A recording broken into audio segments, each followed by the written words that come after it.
Hello, hello. We are going to be learning how to make a textural name here with letters.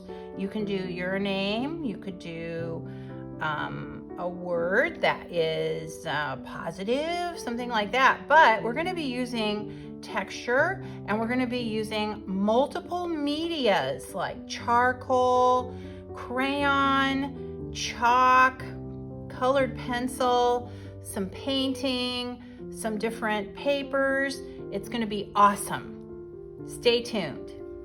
All right, so to begin with, you're going to have an envelope that you're going to put your name on.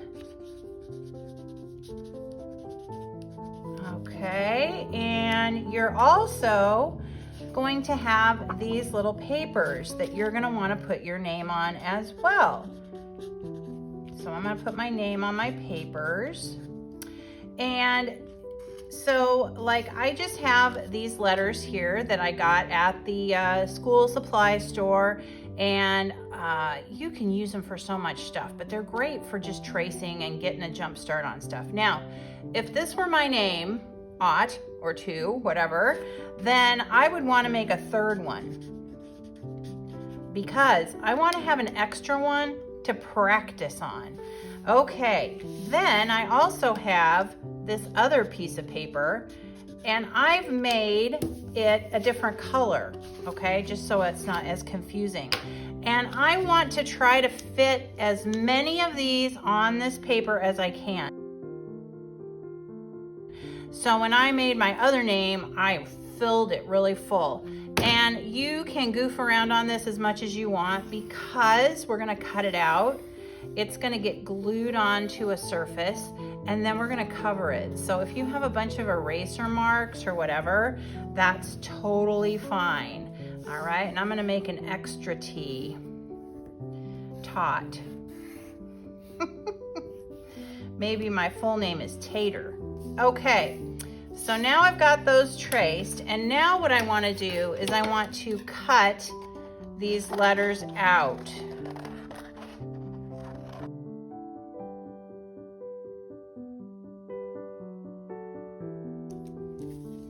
All right, so now I have those all cut out, and let's say I run out of time and this is all I get done. Well, what I'm gonna do is I'm gonna stuff it all into my little envelope. This is kind of my carrying case because, you know, we only have so much time per day.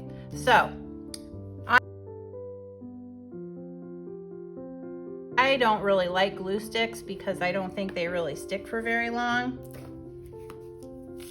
Yep, that's a good one. So now I'm going to put my glue on the back, and I'm going to go around the edge. Around the edge. And then I'm going to put it kind of in the middle, and I'm going to press and hold for 5 seconds, because if I don't,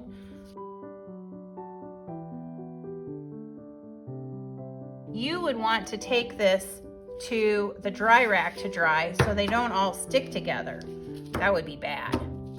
Okay, but I have more time, so I'm going to go to the next step, which is to cover these in decorative paper.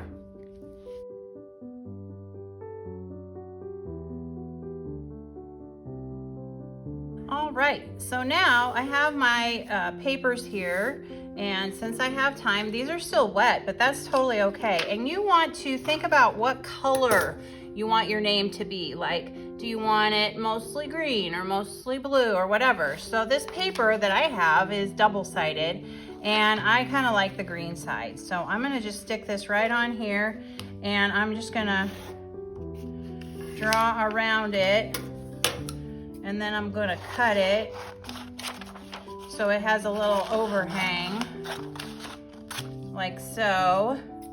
And I'm gonna cut this paper right here. And I might as well just trace it here. And I have, this is computer paper. It's really thin. I think if I would have used like a drawing paper, it would have been too thick, because this is going to be textural. You're going to feel this texture on here. It's actually three-dimensional. It's got height, it's got width, and it's got depth. Now the depth is very minimal, but it's there. So that makes it a form. And so now I've got these all cut, and this is an old dictionary page. I love recycling papers for stuff because I think it's very interesting. You get very different textures and stuff like that. Okay, so got my papers, got this. I have a little bit of water in this tray, and I'm going to mix a little bit of glue with the water. So it's not solid Elmer's, because that's too thick, okay? And I know, you're like, oh my gosh, you're using your fingers. Yes, I am. So then you're gonna get your fingers in this. You're gonna just rub it all around. Rub it all around. Really saturate it with that thin glue. And then you're gonna take your paper and you're gonna stick it on there so it's kind of centered. I think I'll center it a little bit better. I guess that's better. Okay, then you're gonna take your fingers again. I'm gonna put this on the table so I can push. And you're gonna really push it. Push it on there. You're gonna feel that letter underneath. Okay, and you just really wanna push it on there. Get it good and stuck so that letter's coming through. Okay, then you kinda wanna maybe get the back curled over. All right, and this is when a piece of table paper comes in handy. And as you can see, I don't have any, but that's okay. I'm just gonna clean up after myself. In middle school, it's very hard to clean up after yourself. Okay, so now this one's done. This has to dry, so it goes to the dry rack. Bye.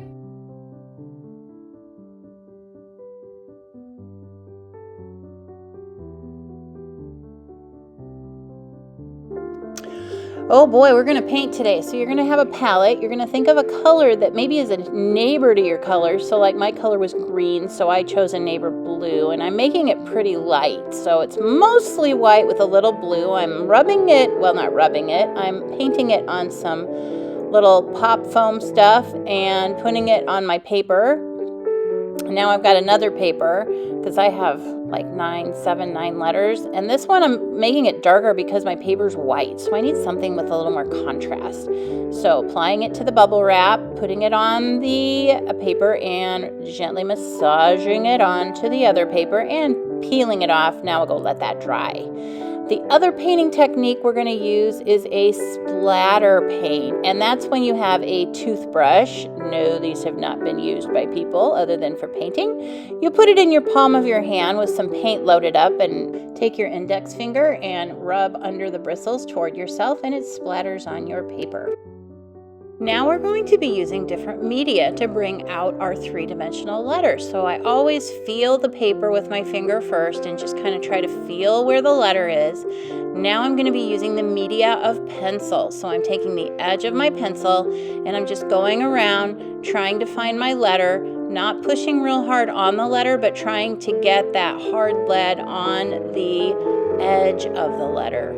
So I'm getting an eraser now, and I'm kind of cleaning it up, and I'm putting it darker on the edge and lighter as it goes to the edge of my paper. So dark around the edge of the letter to lighter as I go to the edge of my paper, and I'm using my finger to just kind of blend it a little bit and make it more interesting and make that letter really pop.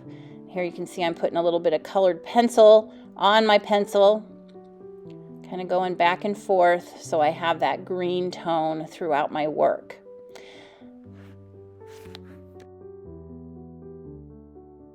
Now I'm taking the tissue paper that had the paint on it yesterday, and I'm taking my crayon and I'm doing the same thing. I'm feeling the letter, then I'm taking the side of the crayon, not the tip, the side, and I'm feeling where that A is, the raised letter. Here I go again. This time I have a black crayon and I'm feeling around it again, finding the letter, coloring it dark around the letter to light on the edge of the paper.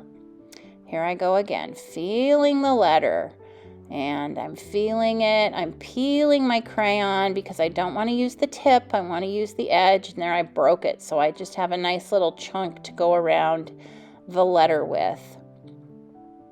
And I think I know where it is. So now I gently start by going around the edge of the letter.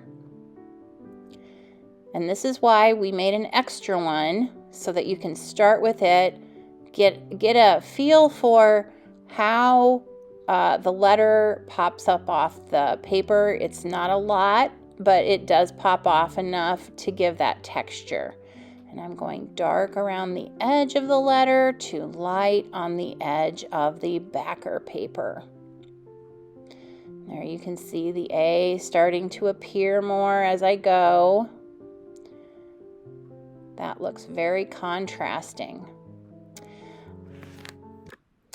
Now I'm going to be using colored pencil for my next letter, and I'm feeling it.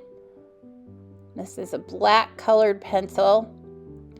Feeling where all of the parts are, using my pencil to go along the edge of that letter. And then once I've established where that edge is, then I'm going to push in a little bit harder with my colored pencil, letting it get lighter and lighter as it goes to the edge of the backer piece. That looks wonderful. Now I'm going to be using charcoal and chalk. These are very loose materials that move very easily. So it's the same process, only now when I put my finger on it, it rubs really easy. Now I'm going in with the chalk. I'm making a pattern, and I'm just lightly, very lightly, going over the chalk. To string it together, you're going to tie a piece of cord around one side, go in and out behind the letter with your paper punch holes that have been put in a little bit from the edge. If you're going horizontally, you're going to tie loops. Thank you for watching.